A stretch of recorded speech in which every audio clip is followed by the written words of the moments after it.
नमस्कार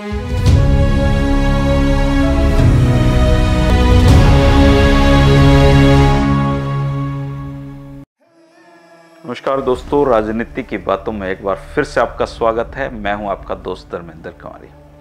दोस्तों, डॉक्टर सतीश त्यागी जी की हरियाणा की राजनीति पर लिखी गई सबसे बेहतरीन किताबों में से एक है पॉलिटिक्स ऑफ चौधर, और इसके तीसरे वीडियो में आज हम ईस्ट इंडिया कंपनी की हरियाणा में दस्तक की कहानी को आगे बढ़ाएंगे। दोस्तों, 30 दिसंबर 1803 को जिस ईस्ट इंडिया कंपनी ने मराठों से हरियाणवी भूभाग को अपने नियंत्रण में लिया था, उस कारोबारी कंपनी को 30 दिसंबर 1600 को महारानी विक्टोरिया ने भारतीय उपमहाद्वीप में व्यापार करने के लिए जो एक चार्टर के तहत अनुमति पत्र जारी किया था, और 12 साल बाद 1612 में उसने गुजरात के सूरत में अपनी पहली फैक्ट्री स्थापित कर ली थी। लेकिन कंपनी के भारत पर शासन करने की जो असल शुरुआत है वो 1757 से हुई थी, और उसी के साथ कंपनी ने भारत के अन्य इलाकों पर काबिज होने का अभियान धीरे धीरे शुरू कर दिया था। इसके बाद दोस्तों अगली पूरी एक सदी, जो करीबन 100 साल का समय बनता है, परोक्ष या प्रत्यक्ष रूप से कंपनी का राज भारत पर रहा। 1857 में ब्रिटेन की राजशाही ने हिंदुस्तान की शासन व्यवस्था अपने नियंत्रण में ले ली और देश की आज़ादी तक फिर क्राउन का ताज रहा। हरियाणा में अगर कंपनी राज से ताज के राज का समय की बात की जाए तो यह 53 साल का एक समय था, जनवरी 1804 से 1858 तक, और इसके बाद करीबन 90 साल 89 ईयर्स बनते हैं। 1858 से अगस्त 1947 तक ये राज रहा, और 142 सालों तक हरियाणवी भूभाग फिरंगी प्रभुत्व और वर्चस्व इस पर रहा। ताजराज के साथ ही हरियाणा को पंजाब के साथ भी नत्थी कर दिया गया, और हरियाणवी जो भूभाग था वो राजनीतिक और प्रशासनिक दृष्टि से पंजाब हो गया। लगभग एक सदी तक, और एक सदी से ज़्यादा ही 110 साल करीब ये बनते हैं, ये पंजाबी हरियाणा इसमें रहा। और ईस्ट इंडिया कंपनी ने इस हरियाणवी इलाके को प्रशासनिक दृष्टि से बंगाल प्रेसिडेंसी की दिल्ली टेरिटरी में रखा था। अंग्रेज़ों ने पानीपत, सोनीपत, समालखा, गन्नौर, हवेली, पालम, नू, हथीन, तिजारा, टपुकड़ा, सोहना, रेवाड़ी, इंद्री पलवल क्षेत्रों को रेजिडेंट के जरिए अपने सीधे नियंत्रण में रखा और इनको असाइन टेरिटरी का नाम दिया था। शेष इलाके को अलग अलग नवाबों और सरदारों में उन्होंने बांट दिया, और फिर जो है दिल्ली टेरिटरी है उसको दिल्ली डिवीज़न के नाम से नॉर्थ वेस्ट प्रोविंस, जो उत्तर प्रदेश है, उसके साथ इन्होंने नत्थी कर दिया। दिल्ली डिवीज़न को 5 जिलों और देसी रियासतों में विभाजित अंग्रेज़ों ने किया था। ये ज़िले दिल्ली, गुड़गांव, रोहतक, हिसार और पानीपत होते थे। 7 रियासतें भी उन्होंने बनाई थी। बहादुरगढ़, झज्जर, दुजाना, फरूखनगर, बल्लभगढ़, लोहारू और पटौदी होती थी। हरियाणा में अपना शासन कायम करने के लिए ईस्ट इंडिया कंपनी को काफ़ी मेहनत मशक्क़त करनी पड़ी। यहाँ के लोगों ने बार बार फिरंगी हुकूमत के खिलाफ विद्रोह किया। कई साल तक हरियाणा के लोगों ने अंग्रेज़ों की नाक में दम रखा, लेकिन 1809 आते आते कंपनी अपने मकसद में कामयाब हो गई थी। लेकिन इसके बावजूद ऐसा नहीं कहा जा सकता कि हरियाणा के लोगों की नाक में फिरंगी नकेल कभी पूरी तरीके से पड़ी हो। जब कभी भी कंपनी की प्रशासन पर पकड़ कमज़ोर पड़ती, हरियाणा के वीर लोग उसके खिलाफ हथियार उठा लेते थे।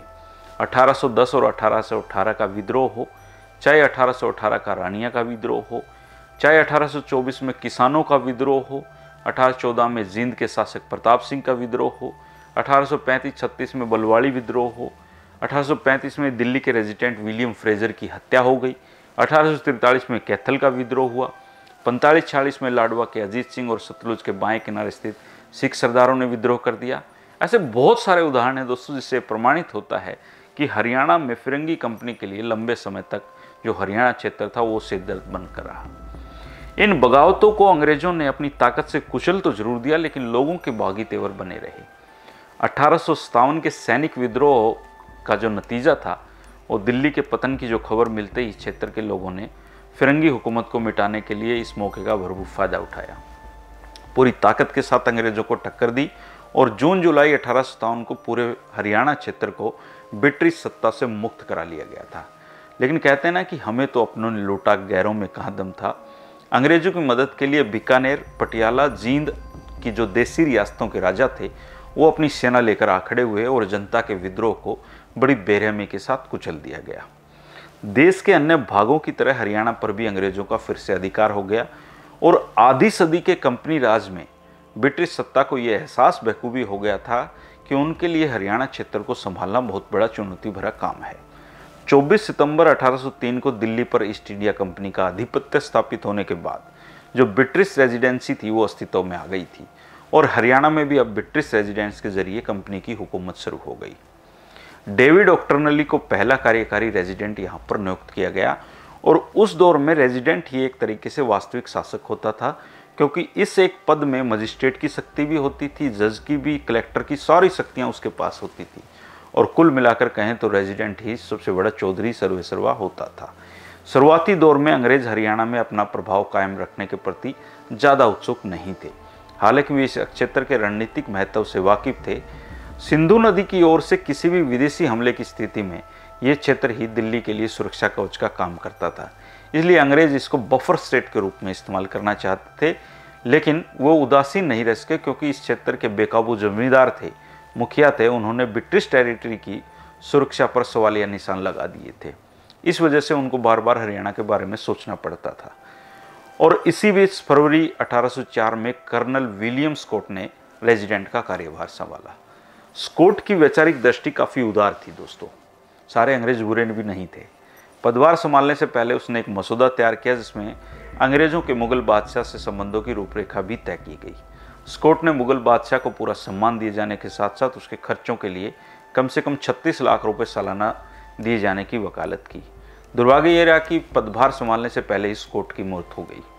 अब फिर से ऑक्टर्नेली को नवंबर 1804 में यहाँ का स्थायी रेजिडेंट बनाया गया और स्कॉट की सिफारिशों के खिलाफ ऑक्टर्नेली ने बादशाह को सालाना 15 लाख रुपए दिए और साथ ही खास त्योहारों पर खर्चे के लिए 10,000 रुपये अलग से दिए जाने के प्रावधान पर बात की। ऑक्टर्नेली ने इसके अलावा भी कई महत्वपूर्ण सुझाव अंग्रेजी शासन को दिए। ऑक्टर्नेली ने असाइन टेरिटरी को भी बादशाह के नियंत्रण में रखने का विरोध किया। जनरल लेक भी ऑक्टर्नेली की राय से सहमत था, इसलिए कलकत्ता में बैठी सर्वोच्च सरकार चाहती थी कि असाइन टेरिटरी बादशाह के अधीन रहे। स्कॉट ने जिद पर अड़ते हुए कहा कि कम से कम इतना तो होना चाहिए कि असाइन टेरिटरी का जो प्रशासनिक नियंत्रण है वो रेजिडेंट के हाथों में रहे और आखिरकार अंग्रेजों ने उनका प्रस्ताव माना और उसका प्रस्ताव कार्यान्वित कर दिया गया। स्कॉट ने कार्यभार संभालते ही हरियाणा में शांति और व्यवस्था कायम करने की दृष्टि से 2 सुझाव दिए थे। पहला सुझाव तो उसने ये दिया कि ये जो पूरी टेरिटरी है इसको 4 सरदारों, साहिब सिंह जो पटियाला के थे, भाग सिंह जो जींद के थे और नाभा के जसवंत सिंह और भाई लाल सिंह कैथल था उसके हवाले और कर दिया जाए। और दूसरा सुझाव यह था कि उस पूरे भूभाग पर ब्रिटिश नियंत्रण को ही, जिससे मराठे राजस्व वसूलते थे, उसके अधीन रहा जाए। उधर जो ईस्ट इंडिया कंपनी थी उसके दिमाग में कुछ और चल रहा था। कंपनी खुद को अंदरूनी झगड़ों में नहीं उलझाना चाहती थी, इसलिए उन्हें टेरिटरी को जो सीधे नियंत्रण में लेने की बजाय सुरक्षा की दृष्टि से केवल यहाँ पर सैनिक उपाय उन्होंने किए और इसका नतीजा ये हुआ कि यमुना के दाएं किनारे पर स्थित भूभाग को रेजिडेंट के अधीन रखा गया, जबकि जो असाइन टेरिटरी थी और शेष भाग था वो सरदारों और मुखियाओं को उन्होंने सौंप दिया। 1806 की गर्मियों में जो सैटन नाम के एक अधिकारी थे उन्होंने रेजिडेंट की जिम्मेदारी संभाली और उसके सहायक के रूप में चार्ल्स मैटकॉफ को नियुक्त किया गया। सैटन और मैटकॉफ की जोड़ी ने पहली बार ये जो हमारा क्षेत्र था इसमें नियमित जो प्रशासन था उसको स्थापित करने की कोशिश की। मैटकॉफ को दिल्ली शहर और उसकी टेरिटरी के जो कुछ खास किस्म की एक मर्दानगी उनको वहाँ पर दिखाई दी और वो उसका कायल हो गया। मैटकॉफ को इस क्षेत्र में मौजूद स्वायत्त ग्रामतंत्र पंचायती सिस्टम ने भी काफ़ी प्रभावित किया, जिसका उसने बखूबी इस्तेमाल किया। मैटकॉफ जमींदारा वर्ग की सरकार के प्रति निष्ठा सुनिश्चित करना चाहता था ताकि किसी भी आपात स्थिति में इस वर्ग पर भरोसा किया जा सके। अंग्रेज जो भी काम करते थे दोस्तों, बहुत ज़्यादा उसके पीछे मनोवैज्ञानिक चीज़ें जुड़ी होती थी, बहुत सोच समझकर कदम उठाते थे। मैटकॉफ का मानना था कि ग्रामीण समुदाय छोटे छोटे रिपब्लिकन जो गणतंत्र की तरह हैं, ये आत्मनिर्भर हैं, उनको अपने अस्तित्व के लिए किसी विदेशी शासक पर निर्भर नहीं रहना पड़ता। इसलिए भले ही देश या प्रदेश में हिंदू हों, पठान हों, मुगल हों, सिख हों, अंग्रेज हों, किसी का राज आता जाता रहा हो, हमारे जो गांव थे उनकी व्यवस्था पर कोई फर्क नहीं पड़ा था और अंग्रेजों के दिमाग में ये बात घर कर गई थी। ब्रिटिश शासन को जमींदारा वर्ग का हितैषी साबित करने के लिए मैटकॉफ ने भूमि का लंबे समय तक के लिए सेटलमेंट बंदोबस्त किया और कृषि और किसान की हालात सुधारने के मकसद से पुरानी जो नहर तंत्र की बहाली है उसके लिए व्यापक स्तर पर सर्वेक्षण कराया। इसका नतीजा ये हुआ कि 1825 तक जो पुरानी फिरोजशाह नहर थी वो चालू हो गई थी। इससे खेती की जो हमारी सेहत है उसमें सुधार आया और मेटकोप की इस नीति को उसके बाद जॉन लॉरेंस ने आगे बढ़ाया। अब जॉन लॉरेंस भी गजब का आदमी था। लॉरेंस अंग्रेजों की तरह गोरे रंग का नहीं था और गहरे रंग का मजबूत कदकाठी और रौबदार व्यक्तित्व का वो स्वामी होता था। बाहरी तौर पर वो जाटों जैसा दिखता था, बल्कि हरियाणवी बोली भी उसने सीख ली थी। धड़ल्ले से आम लोगों के बीच बैठता, हुक्का पीता और हरियाणवी में बात करता था। बिना किसी लाग लपेट के सीधी बात कहना और उनकी कथनी और करनी में फ़र्क ना होना, ऐसे गुण थे जिसके चलते लॉरेंस, ये खासकर जीटी रोड बेल्ट है, इस पर काफ़ी लोकप्रिय हो गया था। 1833 का साल हरियाणा के इतिहास में एक और महत्वपूर्ण साल इसलिए रहा दोस्तों, क्योंकि हरियाणवी क्षेत्र अब जिस बंगाल प्रेसिडेंसी का हिस्सा था उसे कंपनी ने 2 हिस्सों में बांट दिया, बंगाल और नॉर्थ वेस्ट प्रोविंस। हरियाणा को नॉर्थ वेस्ट प्रोविंस से जोड़ा गया, आगरा इस प्रोविंस का मुख्यालय बनाया गया और अब समूचा हरियाणा दिल्ली डिवीजन के नाम से इस प्रोविंस का हिस्सा बना। इसका प्रशासन संभालने वाले अधिकारी का पदनाम रेजिडेंट के बजाय कमिश्नर हो गया। ये पद आज भी लागू है। अगले 25 सालों तक हरियाणा इस प्रोविंस का हिस्सा रहा। अंग्रेजों के लिए स्वतंत्र प्रवृत्ति के हरियाणी लोगों पर हुकूमत करना कभी कभी मुश्किल खड़ी कर देता था। यहाँ बसने वाली मार्शल कौमों ने मौका मिलने पर अंग्रेजों की नाक में दम करने में कोई कसर नहीं छोड़ी, क्योंकि हरियाणा के लोग अंग्रेजों को भी लुटेरा ही मानते थे। गुड़गांव के मेव हों, गुज्जर हों, अहीर हों, रोहतक के जाट और रांगड़ हों, हिसार के बट्टी हों, रांगड़ हों, पछादे हों, बिश्नोई हों, जाट हों और करनाल के सिखों हैं, इन्होंने जब भी मौका मिला निज़ाम का, जो फिरंगी निज़ाम था, उसका मजबूती से मुकाबला किया। हालात ये थे दोस्तों कि सेना की मदद के बिना अंग्रेजी प्रशासन हमारे यहाँ से भू राजस्व नहीं वसूल कर पाता था। गांव के लोग अंग्रेजों के कारिंदे को पीट पाट कर भगा दिया करते थे। आगे चलकर जैसे जैसे अंग्रेजों ने अपना न्याय और पुलिस तंत्र स्थापित करना शुरू किया, फिर हमारी ये जो पंचायतें हैं ये बेमानी होती चली गई, क्योंकि कानून व्यवस्था का सारा जिम्मा अब नए ब्रिटिश तंत्र पर आ गया था। 1857 के उपद्रव से पहले ऐसे कई योग्य और दूरदर्शी अंग्रेज प्रशासक थे जो हरियाणा में आए और इस इलाके को तेजी से विकसित करने के लिए आतुर थे। एक बहुत ही विद्वान लेखक हैं डॉक्टर स्पीयर। उनकी माने तो इस इलाके के लिए यदि ऑक्टर्नली बाबर था और चा अकबर था, या तो थॉमस जो मेटकोप थे वो शाहजहाँ था। लेकिन ऐसे काबिल प्रशासकों के बावजूद भी इन्हीं की वजह से हरियाणा के लोगों और फिरंगी राज के बीच टकराव होता रहा। यह टकराव 2 वजहों से होता था। स्पीयर ने वो 2 वजह बताई हैं। पहली वजह तो ये थी कि ब्रिटिश प्रशासन ने ज़मीन का मूल्यांकन काफ़ी बढ़ा चढ़ाकर किया था। नतीजा, सरकार ने दमनकारी तरीकों से लगान वगैरह वसूलना शुरू किया, जिससे किसान खफा हो गए। और दूसरी वजह यह थी कि अंग्रेज सरकार ने जो वर्षों से हमारी चली आ रही थी पंचायती सिस्टम था, उसके साथ छेड़छाड़ की थी। लोगों को ये चुभ रहा था और जाटों जैसा दिखने वाला जो ऑफिसर था लॉरेंस, वो जो प्रशासक था, वो भी लोगों में बहुत ज़्यादा उत्साह इस वजह से नहीं जगा पाया। हालांकि ग्रामीण जनता के प्रति सहानुभूतिपूर्ण रोच वो रखते थे। ब्रिटेन के लिए पंजाब की अहमियत फिरंगी ईस्ट इंडिया कंपनी, दूसरों जो एंग्लो सिख युद्ध हुआ उसमें सिखों को फरवरी 1849 में परास्त कर 2 अप्रैल 1849 को ब्रिटिश भारत में मिला लिया। पंजाब फिरंगी विजय का अंतिम पड़ाव था। अतीत में भी पंजाब का इतिहास विदेशी हमलों से भरा हुआ है। ईसा से वर्षों पहले सिकंदर से लेकर अंग्रेजों तक ये सिलसिला लगातार चलता रहा। पंजाब की समृद्धि और संपन्नता विदेशियों को आक्रमण के लिए उकसाती थी। ये ताकतें कैसे कमजोर हुई, कैसे अंग्रेजों ने अपना वर्चस्व काम किया, इसके बारे में कार्ल मार्क्स ने 8 अगस्त 1853 के द ट्रिब्यून में लिखा है कि मुगलों की सर्वोच्च सत्ता को ब्रिटिश वायसरायों ने तोड़ा।